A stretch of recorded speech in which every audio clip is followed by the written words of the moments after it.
কেমন আছো সবাই? আশা করছি সবাই ভালো আছো আর সুস্থ আছো। নতুন একটা ভিডিওতে তোমাদের সকলকে জানাই অনেক স্বাগত আর অনেক অনেক ভালোবাসা। আজকের ব্লগটা অনেকটাই ছোট হয়ে গেছে বলতে আমি এই কয়েকদিন ধরে সেভাবে ব্লগ করছি না। এটা অনেক দিন আগের ব্লগ, মানে বেশ কিছুদিন আগের ব্লগ। তো সেগুলোই আমি এডিট করে করে দিচ্ছি। এই কয়েকদিন যাবত আমি কোনো ব্লগ শ্যুট করিনি নতুন করে, জানো তো। তো যেগুলো ছিল সেগুলোই আমি একটু একটু করে দিচ্ছি তোমাদেরকে। তো আজকের ব্লগটা অনেকটাই ছোট হয়ে গেছে। যদি ভালো লেগে থাকে তাহলে অবশ্যই করে কিন্তু একটা লাইক করে দিও। তোমাদের একটা লাইক আমাকে অনেকটা উৎসাহ দেয়। আর অবশ্যই কমেন্ট করো কেমন লাগলো ব্লগ, কারণ তোমাদের কমেন্টের অপেক্ষায় আমি বসে থাকি। তো যাই হোক, চলো নতুন একটা দিন শুরু করি। আর আজকে আমি কিছু কথা তোমাদেরকে বলবো যেগুলো আমি মানে ভাবিনি যে আবার তোমাদেরকে এই সমস্তগুলো বলতে হবে, তবে বলতে আমি বাধ্য। তো কিছু কথা আমি তোমাদেরকে আজকে বলবো, ব্লগটা দেখতে থাকো। আর কেউ যদি থেকে থাকো আমার ব্লগ দেখছো এখন, বা আমার ব্লগ দেখতে ভালো লাগে তোমাদের, তাহলে অবশ্যই করে আমার চ্যানেলটা সাবস্ক্রাইব করে দিও। এখনও অনেকে আছো চ্যানেলটা সাবস্ক্রাইব করোনি কিন্তু ব্লগ দেখো, তো চটপট করে চ্যানেলটা সাবস্ক্রাইব করে দিও। আর আজকে সকালবেলা সমস্ত বাসি কাজ আমার সারা হয়ে গেছে। মনটা সেরকম একটা ভালো ছিল না, সেই জন্য আর কোনো ক্যামেরা করতে পারিনি। তো রান্নাঘরে এসে ভাবলাম ব্লগটা শুরু করি। আজকে একটু আলু ভাজা করব, ভাত রয়েছে জানো তো, মানে আগের দিন রাতের ভাত রয়েছে। তো ভাবলাম কি করব, সেরকম তো বাজার হাট যাওয়া হচ্ছে না সেভাবে, আর গেলে আনবই বা কী আনতে যাব। তো যেগুলো দোকানে পাওয়া যায়, যেগুলো থাকছে সেগুলোই রান্নাবান্না করা হচ্ছে। আর ঘরে আলু ছিল, তো ভাবলাম একটু আলু ভাজা করি। আলু ভাজা এমনই একটা জিনিস, রুটির সাথে বলো, মুড়ির সাথে, ভাতের সাথে, সব কিছুর সাথেই ভালো লাগে। আমার তো শুধু ভাত থাকলে ওর মধ্যে জল ঢেলে আলু ভাজা দিয়ে আমি খেয়ে নিই। আমি কি বলো তো, খেতে ভালোবাসি ঠিকই, কিন্তু ওই যে খাওয়ার জন্য ওই রকম আমি শুধু অপেক্ষা করছি সময়ের, ভালো সময়ে। তো এই গত কয়েকদিন ধরে আমি একটা অনেক মানে সমস্যার মধ্যে ভুগছি আর কি, যেগুলো আমি আনতে চাইনি ক্যামেরার সামনে, ব্লগের মধ্যে আনতে চাইনি। তোমরা দেখেছো আমি সব সময় হাসি মুখে ব্লগ করি। কারণটা হচ্ছে দেখো, এখন প্রত্যেকের লাইফেই কিছু না কিছু সমস্যা থাকে। এবার তারা একটুখানি ফোনটা যখন হাতে নেয় সারাদিন কাজের পরে, বা বাড়ি ফিরে, বা সারাদিনের সংসারের কাজের পরে ফোনটা হাতে নেয়, সে যদি আমার কাছ থেকে ভালো কিছু শিখতে না পারে, ভালো কিছু মানে দেখে তার ভালো না লাগে, তাহলে আমার ভিডিও বানিয়ে কী লাভ বলো। তো আমি সবসময় চেষ্টা করি তোমাদের কাছে ভালো কিছু মেসেজ পৌঁছে দেওয়ার, যাতে তোমরা ভালো কিছু দেখতে পারো। কোনো রান্না বলো, যা কিছু, সবসময় চেষ্টা করি ভালোটা তুলে ধরার। তো সেই কারণে আমি এই জিনিসটা না লুকিয়ে রেখেছিলাম। আমি যেটুকু যা যা পারি সেগুলো তোমাদের সাথে শেয়ার করি। তো এখানে দেখো আলুটা ভাজা করার পরে না আমার একটা ভিডিও করার ছিল, যেহেতু এটা আমি বানাচ্ছিলাম অনেক দিন ধরে, তোমরা দেখেছো। তো এটা আমার একটা ভিডিও করা ছিল, সেই জন্য একটু বসেছিলাম ভিডিও করতে। এটা আর মানে অনেক দিন ধরেই হচ্ছে, এটা পুরো আর করা হচ্ছে না। তো এইটাই আমি একটুখানি বসে করছিলাম আর ভিডিওটাও করছিলাম।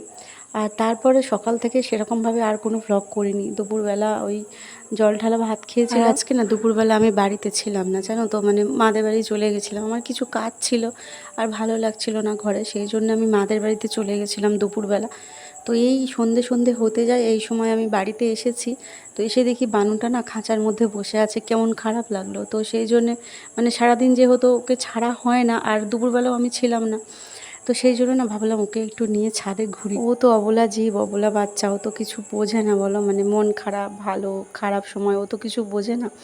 তো ওকে একটুখানি ছাড়লাম। আর এই টবটার মধ্যে দেখো কি সুন্দর ঘাস হয়েছে, মানে একা একাই হয়েছে, এটা রেখে দিয়েছিলাম, দেখি একা একাই ঘাস হয়ে গেছে। তাই এই ঘাসটা বানু অতটা পছন্দ করে না, খুব একটা খায় না, একটু একটু খায়। ওই জন্য দেখো কেমন আস্তে আস্তে করে খাচ্ছে, নয়তো পরে এমনি ঘাস পেলে না ও খুব তাড়াতাড়ি করে খায়।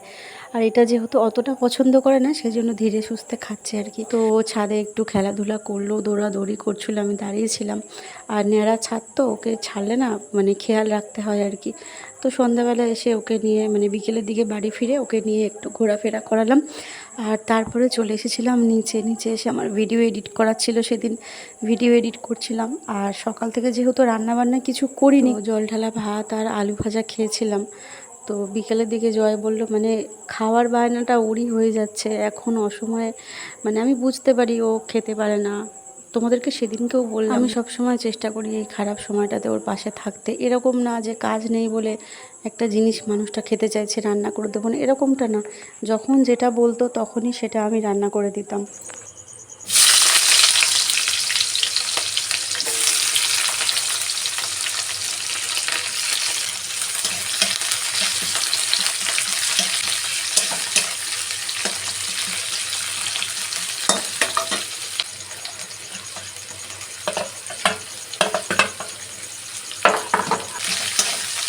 তো সেদিনকে জয় বাড়ি ফিরেছে রাতের দিকে, এসে বলল সেভাবে কিছু খাওয়া দাওয়া হয়নি সারাদিন, কিছু একটু ভালো কিছু খেলে ভালো হতো। তো বললাম ঠিক আছে তাহলে চাউমিন নিয়ে আয়। এখন চাউমিন কিনতে গেলে দেখো 50 টাকা প্লেট, এক প্লেট চাউমিন 50 টাকা, তাও অল্প দেয় আমাদের এখানে, খুব একটা বেশি দেয় না। তো 20 টাকার প্যাকেট আনলে যেখানে হয়ে যাবে, তো বললাম ঠিক আছে 20 টাকার একটা চাউমিনের প্যাকেট নিয়ে আমি বানিয়ে দিচ্ছি। তো এই যে চাউমিনটা বানিয়েছিলাম, আর চাউমিনটা বানাচ্ছিলাম যখন ভাবলাম একটুখানি শেয়ার করি তোমাদের সাথে। মধুমিতা আমার ভিডিও দেখো, তো মধুমিতা আমাকে বলেছিল যে দিদি তুমি কি করে চাউমিনটা বানাও, একদিন শেয়ার করো, তোমার চাউমিনটা বেশ ঝরঝরে। তো আজকে চাউমিনের রেসিপিটা মধুমিতার জন্য। চাউমিনটা আমি এভাবেই করি, আর সেদিনের চাউমিনটা এভাবেই করেছিলাম, মানে আগে যে ভিডিওতে তুমি কমেন্ট করেছিলে। চাউমিনটা প্রথমে জল একটু ভালো করে গরম করে নিই, আর তার মধ্যে নুন দিয়ে সাদা তেল দিয়ে তারপর চাউমিনটা কিছুক্ষণের জন্য রেখে জল ঝরিয়ে নিই। তারপর চাউমিনের ওই গরম চাউমিনের মধ্যে সাদা তেল ভালো করে মাখিয়ে আর একটু ফ্যানের নিচে রেখে দিই, যাতে করে হাওয়া লাগে আর মানে চাউমিনটা দলা পাকিয়ে না যায়, একদম ঝরঝরে থাকে। দেখো এক একটা চাউমিন মানে হাতে উঠে আসবে একদম ঝরঝরে। তো ওইভাবেই রাখি, আর তারপর কড়াইতে রসুন কুচি, কাঁচা লঙ্কা কুচি দিয়ে, পেঁয়াজ দিয়ে, বা আগে পেঁয়াজটাও দিতে পারো। তারপর রসুন কুচি, কাঁচা লঙ্কা কুচি দিয়ে একটু নাড়াচাড়া করে 2-3 রকমের সস দিয়ে দেবে, soya sauce, tomato sauce, chilli sauce. এগুলো যদি না থাকে শুধু সয়া সস দিলেও রেস্টুরেন্টের গন্ধটা আসে।